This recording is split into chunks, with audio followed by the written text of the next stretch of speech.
नमस्कार दोस्तों, मैं करणी प्रताप मां करणी स्टेनो क्लासेज में आप सभी का हार्दिक स्वागत करता हूं। तो जैसा कि दोस्तों मैं आप सभी के बीच राजस्थान हाईकोर्ट स्पेशल डिक्टेशन लेकर उपस्थित होता हूं, सेम वैसे ही डिक्टेशन मैं आज आपके बीच लेकर आया हूं जिसमें कि 3 डिफरेंट पैराग्राफ और तीनों का कंटेंट अलग अलग जगह से लिया गया। तो दोस्तों वीडियो पर आने से पहले आप हमारे वीडियो को लाइक, कमेंट और शेयर करना बिल्कुल भी ना भूलें। यहाँ पर आपको 80 शब्द प्रति मिनट की गति से डिक्टेशन दी जाएगी जो कि सेम राजस्थान हाईकोर्ट के एग्जाम के पैटर्न पर रहेगी, जिसमें कि 3 पैरा है और तीनों का कंटेंट अलग अलग जगह से है। तो ठीक है दोस्तों, ये डिक्टेशन अब से 5 सेकंड पश्चात स्टार्ट हो रही है।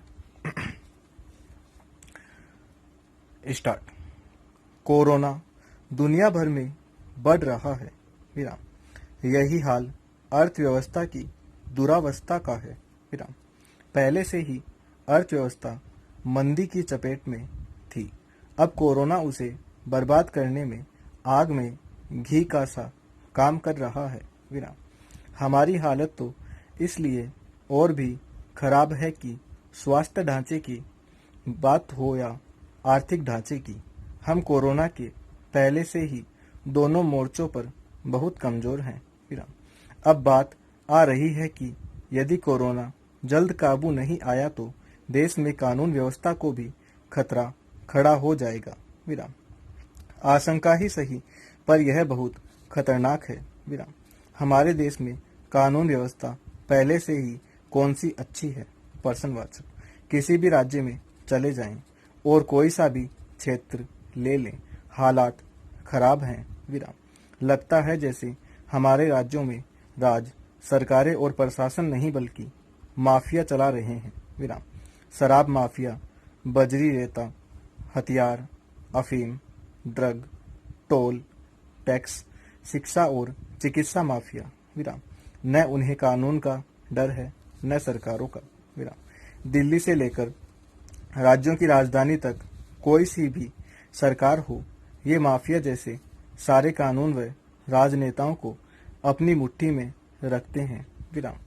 पुलिस प्रशासन का तो हाल और भी बेहाल है, विराम। ज्यादातर मामलों में अफसर तो घर या दफ्तर से निकलते नहीं और जो पुलिस जवान या अन्य कर्मचारी फील्ड में जाते हैं उन्हें ये माफिया कुछ समझते नहीं, विराम। माफिया की पहली कोशिश सबको साधने की होती है जिससे उसका खेल निर्विघ्न चलता रहे, विराम पैरा। यह प्रथा हिंदू और मुस्लिमों दोनों ही संप्रदायों में प्रचलित थी, विराम।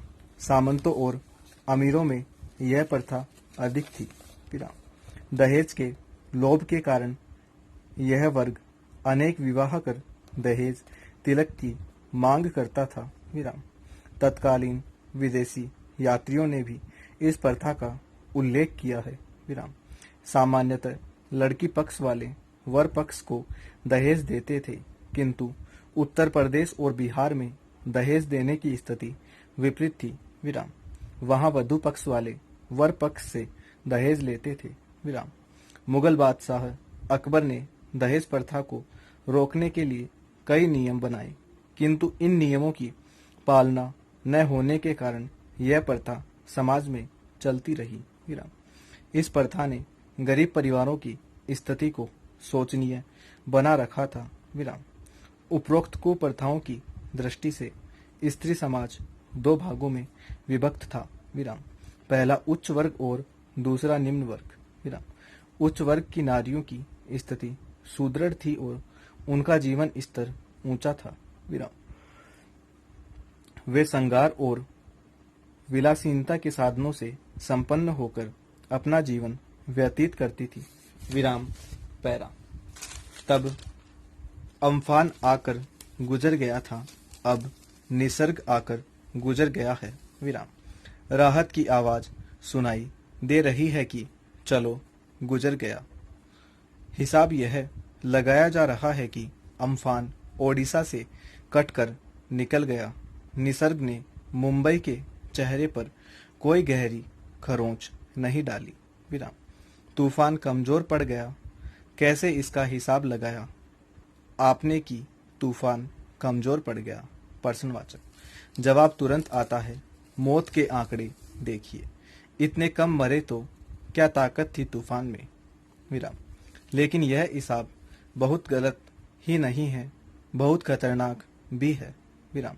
कोई तूफान यूं ही नहीं गुजर जाता है, बहुत कुछ कहकर, बहुत कुछ दिखाकर जाता है, और यह भी कह जाता है कि फिर आऊंगा। विराम। विज्ञान ने इतने सालों की खोज और शोध से यह तो संभव बना दिया है कि हम ऐसी प्राकृतिक आपदाओं की आहट पहले से जान जाते हैं और किस्म किस्म की छतरियां तान कर अपनी जान बचा लेते हैं। विराम। फिर माल का जो होना हो। विराम।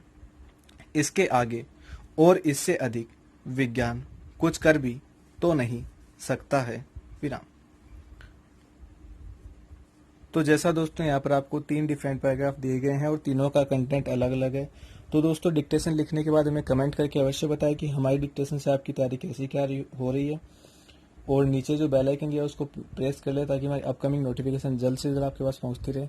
तो दोस्तों वीडियो को ज़्यादा से ज़्यादा लाइक, कमेंट और शेयर करना बिल्कुल भी ना भूलें। ज़्यादा से ज़्यादा मित्रों तक शेयर करें ताकि आपके जो ऑनलाइन दोस्त कई घर पे बैठे हो तैयारी कर रहे हैं उन तक भी काफ़ी फ़ायदा हो सके इस वीडियो से। ठीक है दोस्तों, हम कल आपके बीच सेम ऐसी राजस्थान हाईकोर्ट स्पेशल डिक्टेशन लेकर उपस्थित होते हैं। बहुत बहुत धन्यवाद आपका हमारे चैनल पर बने रहने के लिए।